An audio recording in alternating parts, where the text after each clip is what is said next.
It's now the month of Ramadan, a holy time of fasting for Muslims around the world. Fasting takes place during the daylight hours, and Muslims break fast at sunset.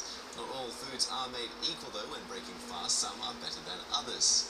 And this morning we talk with nutritionist Suria Mohd for her advice. Thanks for coming in and joining us, Suria. It's great to have you with us. Thank you for having me this morning. I guess the first question is, what is the best food to break fast with? And presumably it's already happened for today. Right. So the traditional customary foods for Ramadan will be the dates. That is prophetic foods, because it is like it offers like a burst of energy. It's easily digested. It's not too heavy, so it's light, and usually it's dates and milk. That would be the best. Yeah. And that's like to start the day then. That will be like for the break of at the end, at sunset. At the end, yeah. Sunset, okay. So for the pre-dawn meal, what would be best will be something that will be sustainable throughout the whole day.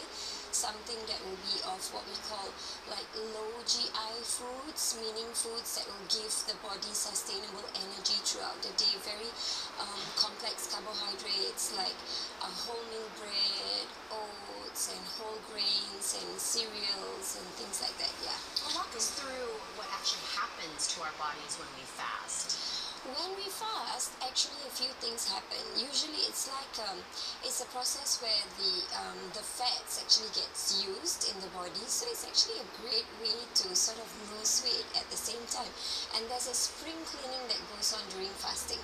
So it's a detoxification process. Actually, it's a very normal process. It's just that it speeds up during the fasting period. So it's like a spring cleaning where a lot of the energy that's normally used for digestion is taken out, and then the focus is on other parts of the body, such as the immune system and the metabolic processes. So it supports the body in the detoxification.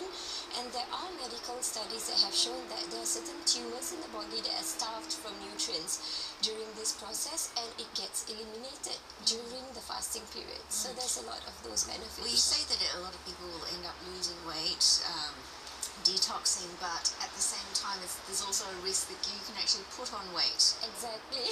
It's ironic, isn't it? Something happens. People put on weight during fasting. Yeah. I mean, the benefits of fasting is that it should help to detox the body, and it helps to let us lose weight. But what's happening, ironically, is that people are actually putting on more weight during the fasting period, and it can actually get detrimental if they don't do it the right way. So is that because they're eating the wrong foods, or they're just eating too much? It is because it is like a breakfast, lunch, and dinner all rolled into one. So it's like when we're not eating, it's like there's workers in our body. We just imagine workers in our body. So they're like pretty like weak at that point. They're not having anything. They're not having any food. So it's like having breakfast, lunch, and dinner all just dumped during the breaking of fast. So they can't take it. How would you recommend then, when you're breaking fast, what should your intake be? Not these buffets, I guess. Oh. I do buffets, but the thing is about like just overeating during the break of fast. So it's something that should be light and it's not heavy to the body. Like I mentioned just now, like having dates and then like a glass of milk, and then just give the body some time before we indulge in everything else. So that there should be a time span, instead of just putting it all in and expecting the body to do its work while it's already having that break for that period. It's like overtaxing a worker inside the body, and when they can't handle it, what they do is that they get all the excess food and just dump it into the fat storage. So it doesn't work that way. So you mentioned timing there. We talked about breaking fast at the end of the day at sunset, and eating as well before the day begins. Now those are two times that meals are had, or then should they be staggered? Is there like another meal that should take place like around midnight or 1 o'clock, something like that? What I highly recommend is like when they have the breakfast, that means the sahur or the breakfast. So they'll have like I said, just dates and milk, and then take a break, and then after that, maybe half an hour later, then they have their meals, but it should be staggered. Like even water, you can't just have a water parade during the break of fast. So it's just like staggered throughout the day, and Through the night. through the night. Through the night. And I do not recommend some practices where they actually have the pre-dawn meal at supper. That means late supper. So they have it like at midnight, and that is my pre-dawn meal. Bed on a full stomach. Is that why? Like, they, instead of eating at 4 a.m., Yes. 4 a.m. or 5 a.m., Yes. what most people are doing right now, the common practice is that they go out for late night supper, Yes. and then they would take that, and this is my pre-dawn meal. Right. So the idea of having an early breakfast, so we have a breakfast, that means we're having a meal before the day. That means you're sleeping. While you're sleeping, you're actually sort of having a temporary fast.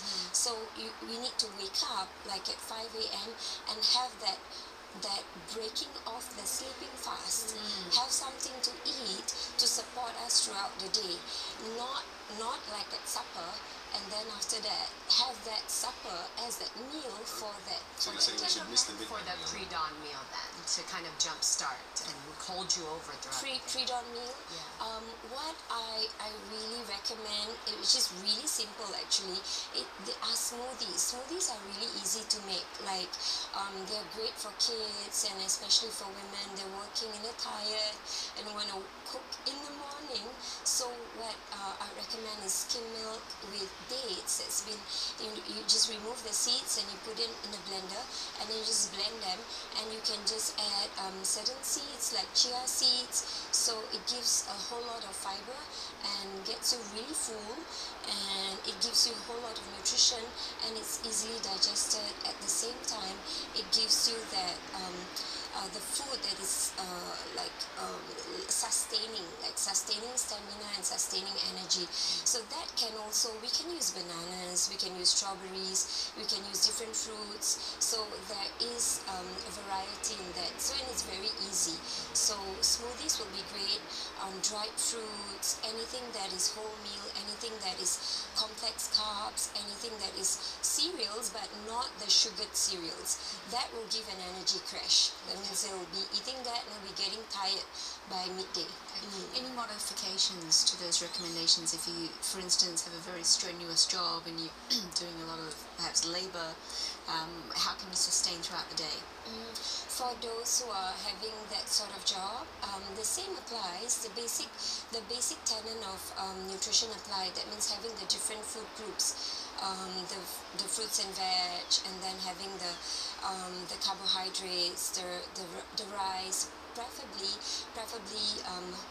brown rice, and then wholemeal breads. And if they were to do a smoothie, for example, those who have strenuous jobs, I recommend that they add bananas inside, something that will give them added energy without having those processed foods involved. That means no processed food, I would say less processed food, less fried foods, but more wholesome meals, wholesome foods, live foods, fruits and vegetables, but made into smoothies.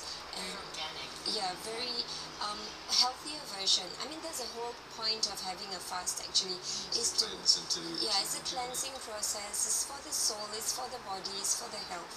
That's the whole point. Thank you so much for your welcome. recommendations this morning. That's all. Nutritionist Suria Mohd there with her recommendations on the right foods to eat in the pre-dawn meal and when breaking fast during the month of Ramadan. Coming up on First Look Asia, a check on Asian markets, and in sports, Roger Federer wins a battle of two Swiss to book his spot in Wimbledon semi-finals.